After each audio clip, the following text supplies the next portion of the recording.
চট্টগ্রামের জঙ্গল সলিমপুর এলাকা পরিদর্শনে যাচ্ছেন স্বরাষ্ট্রমন্ত্রী সালাউদ্দিন আহমদ। এ বিষয়ে আরও জানাতে চট্টগ্রাম থেকে আমাদের সাথে সরাসরি যুক্ত হচ্ছেন শাহনেওয়াজ রিটন। রিটন, স্বরাষ্ট্রমন্ত্রী সেখানে পৌঁছেছেন কিনা আর সেখানকার প্রস্তুতি নিয়ে জানাবেন।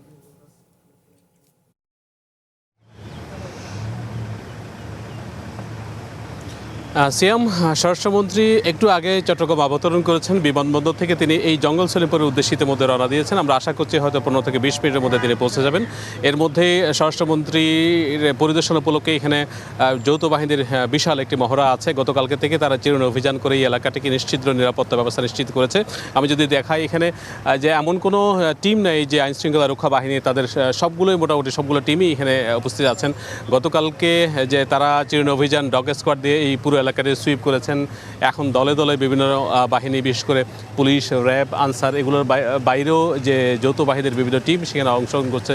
সোয়াতের বিশাল একটা টিম আছে এবং আমরা যে পুলিশ, র্যাবের যে স্থানীয় শীর্ষ কর্মকর্তারা, ডিআইজি, র্যাবের সিও এবং অন্যান্য যে আইনশৃঙ্খলা রক্ষা বাহিনীর কর্মকর্তারা এখানে ইতিমধ্যেই অবস্থান নিয়েছেন। তিনি আশা করা হচ্ছে হয়তো 5 থেকে 10 মিনিটের মধ্যেই তিনি এই জঙ্গল সলিমপুর পরিদর্শনে ঢুকবেন। যে জঙ্গল সলিমপুর নিয়ে এতদিন এত উত্তেজনা, এত আলোচনা হচ্ছিল যে রাষ্ট্রের ভিতর রাষ্ট্র, সেটি নিয়ে চূড়ান্ত একটি চ্যালেঞ্জ বলা চলে রাষ্ট্রের পক্ষ থেকে নেওয়া হয়েছে। তাদের স্পষ্ট ভাষ্য, এখানে আসলে রাষ্ট্রের ভেতর রাষ্ট্র থাকার যে কথাটা বলা হচ্ছে সেটি আর হতে দেওয়া হবে না।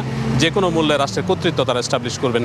এখানে যে দুটি ক্যাম্প আছে সেখানে যৌথ বাহিনীর গতকালকে অবস্থান ছিল, বিজিবি সেখানে অবস্থান নিয়েছে। একই সঙ্গে যে অন্যান্য বাহিনীর বিশাল একটি টিম অংশ নিয়েছেন। ধারণা করা হচ্ছে যে স্বরাষ্ট্রমন্ত্রীর এই আগমনের সঙ্গে সঙ্গে নতুন করে হয়তো কোনো নির্দেশনা আসবে না এবং এর মাধ্যমেই রাষ্ট্রের যে পূর্ণ কর্তৃত্ব সেটি প্রতিষ্ঠা হবে। আমরা ধারণা করছি আজকে যে এখান থেকে গিয়ে তিনি শহরে বিভিন্ন বাহিনীর প্রধানদের সঙ্গে, গোয়েন্দা সংস্থার প্রধানদের সঙ্গে বৈঠক করবেন এবং সেখানে প্রয়োজনীয় নির্দেশনা দিবেন। তিনি বিকাল 4টার দিকে চট্টগ্রাম থেকে চলে যাওয়ার কর্মসূচি রয়েছে। নিশ্চয়ই আমরা পরবর্তীতে স্বরাষ্ট্রমন্ত্রীর আরও যে তথ্যগুলো আছে, আরও যে কর্মসূচি আছে সেগুলো নিয়ে আপনাদের আপডেট জানাবো। সিয়াম, ধন্যবাদ রিটন আপনাকে।